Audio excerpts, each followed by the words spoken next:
po nating speech ay manggagaling kay Director Eliseo Ruiz. Magandang umaga po.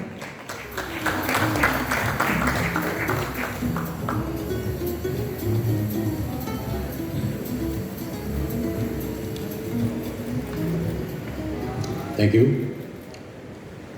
First, I would like to recognize the special guests on our presidential table.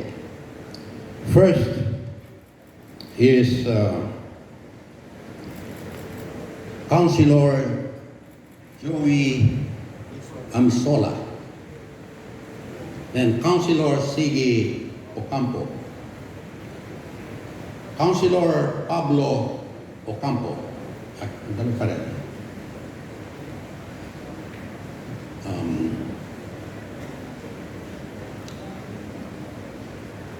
Lieutenant General Rodolfo Asurin, aptly represented by Police Brigadier General Andre Dizon.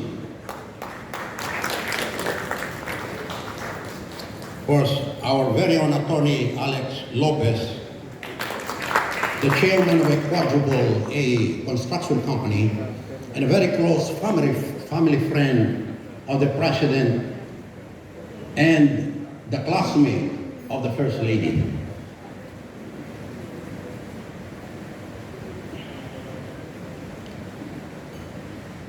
Of course, we are still awaiting for Yusek Domingo Panganiban of the Department of Agriculture and Director Dionisio Alvindia of the Executive Director of FilmEc, and of course, our special guest today, for she is the author of this rare book that we are launching today, Madame Virginia Rodriguez.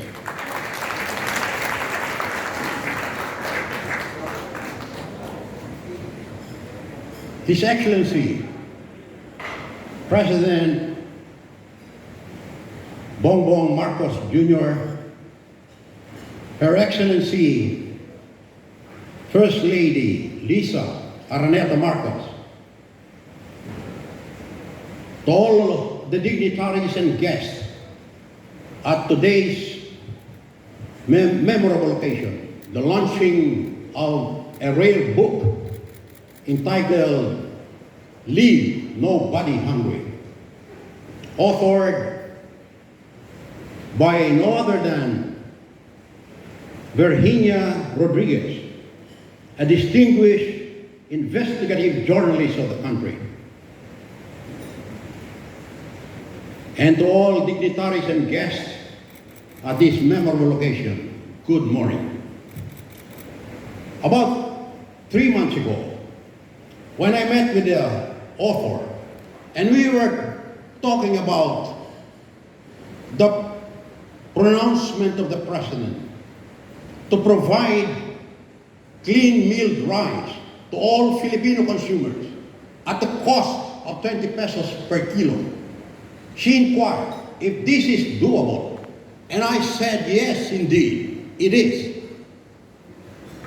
During the SONA, our beloved President last July 25th, he intimated to provide assistance to rice farmers by way of reducing their farm input cost, and at the same time increase the yield.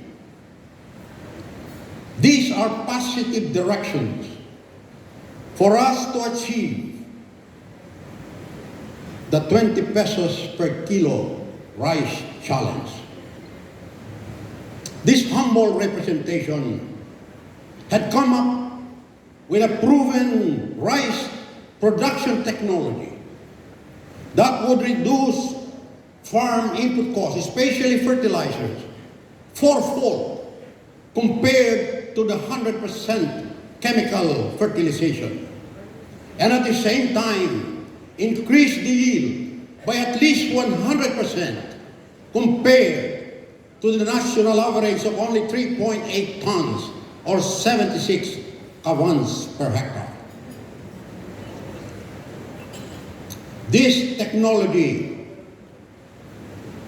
is based on organic farming, principally using organic fertilizers, which the farmers themselves can produce, and would allow the rice farmer to earn an income of at least 7,500 pesos per month or 45,000 pesos within a cropping period of 6 months.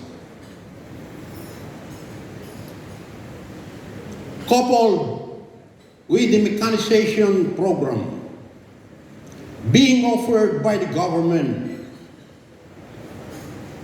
through PhilMec under the Rice Competitiveness and Enhancement Fund program, or RCEP, the rice farmer would be able to realize savings of at least 6,500 pesos per month on land preparation, transplanting, and harvesting costs. Hence, all told, the rice farmer would be able to realize 14,000 pesos per every hectare that he cultivates. Per month. Starting this year, the government will provide to all farmers' cooperatives mechanical dryers and rice milling equipment. If the farmer mills his own palay harvest and sells rice instead, even at a price of 15 pesos per kilo, to pave the way for the same to be sold at 20 pesos per kilo to every Filipino consumer.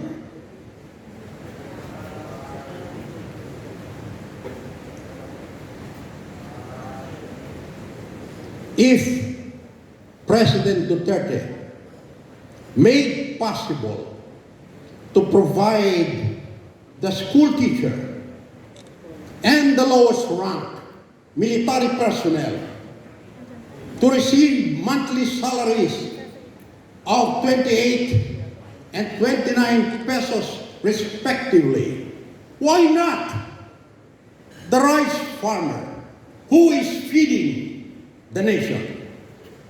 And under these circumstances, the rice farmer can be classified as self-employed and qualified to receive government benefits such as SSS, PhilHealth, and Pag-ibig Fund, among others. After rice, we can look at the plight of the corn farmer, Mr. President.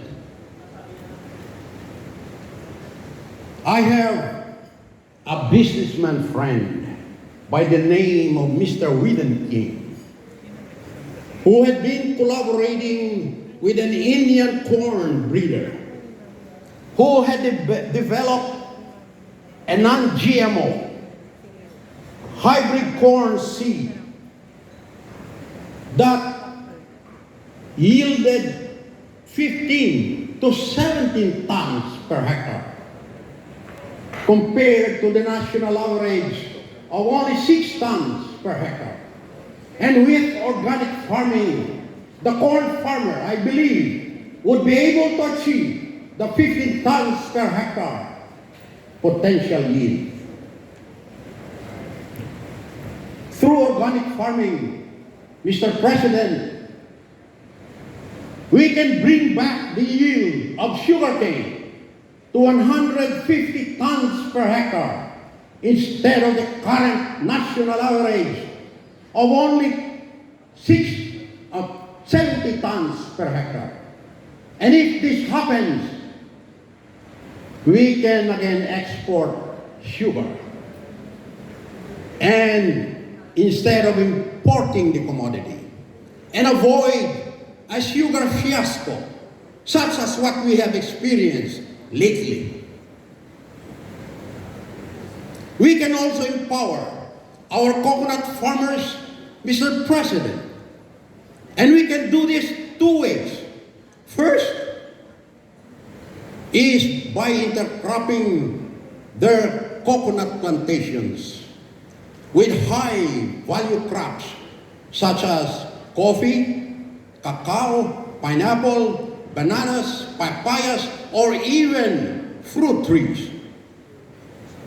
And second, by integration with animal production, such as beef cattle, dairy, buffaloes, goats, sheep, swine, poultry, or even rabbits. All these informations are detailed in the book we are launching today. After we would have achieved surpluses in these food commodities, Mr. President, we can consider agro-industrialization. However, we can only do this effectively if we will be able to have reliable electricity 24/7 at reasonable cost. We can expand our renewable power generation projects, Mr. President, which, by the way, you have already demonstrated right in your own home province of Ilocos Norte by harnessing wind power. Another good source is solar energy. By the way, Mr. President, you can advise our ambassador at the Philippine Embassy in Berlin to look who was responsible for all those gigantic windmills and solar panels that have lined up both sides of the highway, which I saw last summer traveling from Poland to Berlin, Germany. Another good way with high potential, Mr. President, is biomass power generation. Using Napier grass as biofuel, apart from rice husk or other organic material. We still have wide tracts of land in this country, Mr. President, that are unused, which we can distribute to the landless, to returning OFWs, and graduates of agriculture and the allied sciences, Mr. President, which, by the way, you have mentioned in your SONA. Currently, we are working with a group of Engineer Bong David, the principal developer of the Green City at Clark, Metro Clark. And we are planning to set up agro-industrial zones in the country. The first prototype, we plan to set it up in Nueva Ecija and another one in Pampanga, within the Metro Clark Development Zone. This would demonstrate, Mr. President, models of agro-industrial projects, food manufacturing plants that would process meat and poultry products, dairy, fish, including cold storages and other preservation facilities, Mr. President. In closing, our dear President, I am volunteering myself in whatever capacity to give you unsolicited advice on matters related to food security and environmental management, including climate change, gratis et amore. Thank you, and may God bless us all.